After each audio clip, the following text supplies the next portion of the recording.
আসসালামু আলাইকুম। সাফিয়া ব্লগস থেকে সবাইকে স্বাগতম। সবাই কেমন আছেন? আমিও আলহামদুলিল্লাহ অনেক ভালো আছি। নতুন একটি ব্লগ নিয়ে চলে এসেছি সবার মাঝে।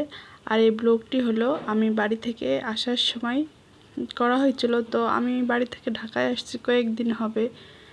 তো আসার পরে একটা ভিডিও দিয়েছি। তো এই কয়েকদিন হলো আইসে আমি অনেক অসুস্থ হয়ে গেছিলাম, জ্বর ঠান্ডা, মানে বাড়ি থেকে আসার 5 দিন না 6 দিন পরে অসুস্থ হয়েছি। আইসি তো 2 সপ্তাহের মতো হবে।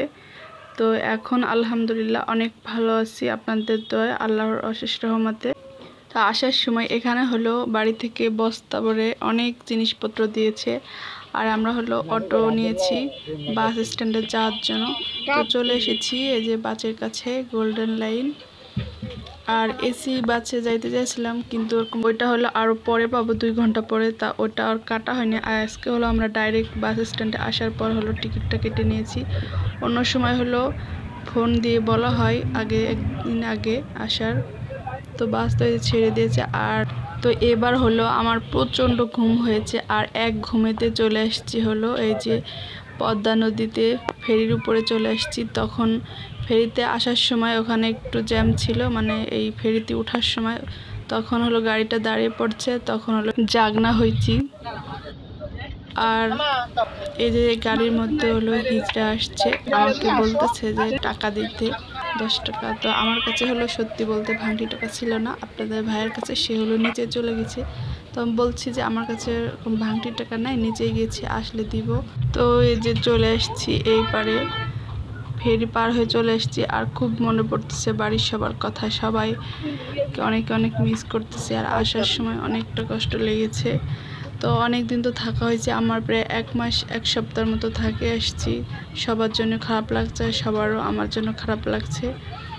তো কি আর করার, আসতে তো হবেই। মেয়ে হয়ে যখন জন্মেছে তখন তো আসাই লাগবে, চলে যাওয়াই লাগবে বাবার বাড়ি থেকে ঘুরে। তো এই পাশে চলে এসেছি। তো এই পাশে আসার পরে হলো একটু ভালো লাগতেছে, ওরকম ঘুমটাই নাই। এমনি শরীর ক্লান্ত ছিল, এই জন্য অনেকটা ঘুম হয়েছে। আর আমি হলো গাড়িতে উঠলে ওইভাবে ঘুম হয় না কখনো, কিন্তু এবারে এত প্রচণ্ড ঘুম হলো, এক ঘুমেতে ফেরির উপরে চলে এসেছি। তো ফেরির ভিতরে কিন্তু অনেক খাবার খাওয়া হয়েছে। আর ওইগুলা সবসময় আসলে সব কিছু শেয়ার করা যায় না। পেয়ারা খাওয়া হয়েছে, পেঁয়াজু, ঝালমুড়ি, তারপরে বাদাম, এগুলো খাইছি। তারপরে 2 লিটারের একটা পানির বোতল আনা হয়েছিল। তো এগুলো খেয়ে মনে হয় এখন একটু ভালো লাগছে, এই জন্য আর ঘুম ভাবটা আসতেছে না। আর সকালবেলা তো আসার সময় ওরকম খাওয়া যায় না, খেয়ে এত ভোরবেলা মানে খাওয়াও যায় না।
তো এই তো গাড়ি থেকে নেমে হলো আমরা একটা সিএনজি নিয়েছি।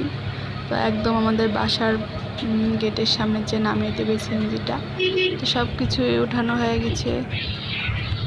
তো সিএনজির ভিতরে এত গরম লাগতেছে বলার বাইরে। বাসে আসছি, জানালা দিয়ে তো অনেক বাতাস আসছিল, তখন ভালো লাগছে, কিন্তু সিএনজিতে ঢুকা ওরকম বাতাস আসছে না। আর এই তো চলে আসছি বাসায়।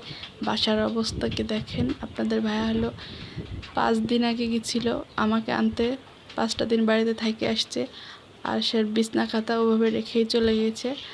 আর এই যে এখানে হচ্ছে বাড়ি থেকে দেখেন রান্না করে দিয়ে দিয়েছে। আমি বারবারই বলছি যে নিব না, বাড়ি থেকে কিনা খাবো, তাও প্রতিবারই আমার আম্মা হচ্ছে এগুলা দিয়ে দেয়। এখানে হচ্ছে মুরগির মাংস রান্না করেছে, আলু দিয়ে ভুনা করেছে। তো আনবো না, তারপরও জোর করে দিয়েছে। তা বললাম যে একটু দেও, তাহলে একবেলা খাইলেই হবে। আর পাট শাকটা একটু বললাম বেশি করে দিতে। পাট শাক হলো আপনাদের ভাইরা অনেক পছন্দ। আর ভাতটা পর্যন্ত দিয়ে দিছি, বললাম যে ভাতটা যায় বসাইতে বেশি সময় লাগবে না, বসাই দিলে হয়ে যাবে 10 মিনিটে। তো তারপরে বললো যে না দিয়ে দিই, কখন যায় রান্না করবা, রেস্ট করবা, দিয়ে দিয়ে যায় খাইতে পারবা। আর এই যে এগুলো হচ্ছে আমাদের গাছের পাকা আম। আর আমার এই যে কাপড়ের ব্যাগের ভিতরে হচ্ছে দেখেন কি দিয়েছে। আমি কিন্তু এগুলা দেখিও নাই কিভাবে দিচ্ছে। আসার পর হচ্ছে আমাকে বলতেছে যে কাপড়ের ব্যাগ কি সাবধানে নিয়েছো নাকি, ওর ভিতরে অনেক ডিম দিয়েছি। আর ডিমগুলা দিচ্ছে অন্য আর একটা ওড়না দিয়া, তারপর শপিং ব্যাগে করে পলির ভিতরে ভরা দিছে। অনেক সিস্টেম করে দিছে, মানে যাতে না ভেঙে যায়। তবে আমি তো ব্যাগে অনেক চাপ দিয়েছি। আর কি করেছে দেখেন, একদমে রসুন আর পেঁয়াজটা পর্যন্ত দিয়ে দিচ্ছে। আমার কিন্তু রসুন পেঁয়াজ আছে বাসায়, তারপর না থাকলেও বললাম যে কিনে নিব, কিছুতেই শুনে নাই। জোর করে আমাদের হলো ঘরে অনেক রসুন পেঁয়াজ কিনে 2 মণ 3 মণ করে একবারে বেশি বেশি করে কিনে রেখে দেয়। তো বলে যাই কিনবা, আর এখন যাই রান্না করবা কি, এখন না হোক সকালে যাই বাজারে। বাজার আমাদের বাসার পাশেই, 2 মিনিটও লাগে না যাইতে। তারপর মায়ের মন তো বুঝে নিতে এই দিছে। আর এই যে এগুলো হচ্ছে সবগুলো হচ্ছে আমাদের হাঁসের ডিম। তো 2টা চীনা হাঁস আর হচ্ছে ক্যাম্বেল হাঁসের ডিম। এই যে 2 কালারের 2টা ডিম। একটা ডিম কিন্তু একটু হয়েছে, মানে একটু ভাঙে গেছে, কিন্তু ভাঙলে কি হয়েছে পর্দাটা ছুটে নাই। আর এই বোতল ভরা হচ্ছে দুধ। আর ফ্রিজের অবস্থা দেখেন, এই ফ্রিজে আগে তাল দিয়েছিল বক্সে, সেই তালও রয়েছে। আমি পিঠা কিছুই বানাই খাই নাই। এখানে মুরগির মাংস, দুধ, আরও দুধ যে নিচেও আছে, মাছটা সব কিছু আছে। ফ্রিজটা পরিষ্কার করতে হবে। তো আপাতত আমি এক সাইড করে দুধগুলা ঢোকাই রাখি, পরে পরিষ্কার করে নিব। ঈদও তো চলে আসছে সামনে। আর এখানে দেখেন 2 প্রকারের শাক দিয়েছে, আবার পাট শাক আর হলো সেজি শাক। আর চাউল দিয়েছে একটা লাল চাউল, আমনের চাল বলে। আর এটা হচ্ছে ইরি চাউল না কি চাউল বলে, এটা হচ্ছে চিকন চাউলও কিন্তু আমি আনতে চাই না, চাউলটাও এই সব জিনিস জোর করে দিয়েছে। আর এই যে কাঁচা আম, এই কাঁচা আমগুলো হচ্ছে আমাদের শ্বশুর বাড়ির, ওই আমগুলো পাড়া হয়েছিল সেইগুলো নিয়ে এসেছি। আর এখানে ডাল আছে, মুগ ডাল, খেসারির ডাল, আর শাক তো যে 2 প্রকারের। আর কাঁচা কলাও দিয়ে দিয়েছে, সকালবেলায় পাড়ছে কলাটা। আর এই যে সরিষার তেল, আমাদের বাড়ির সরিষার তেল 2 লিটার। সবাই ভালো থাকবেন, সুস্থ থাকবেন, আল্লাহ হাফেজ।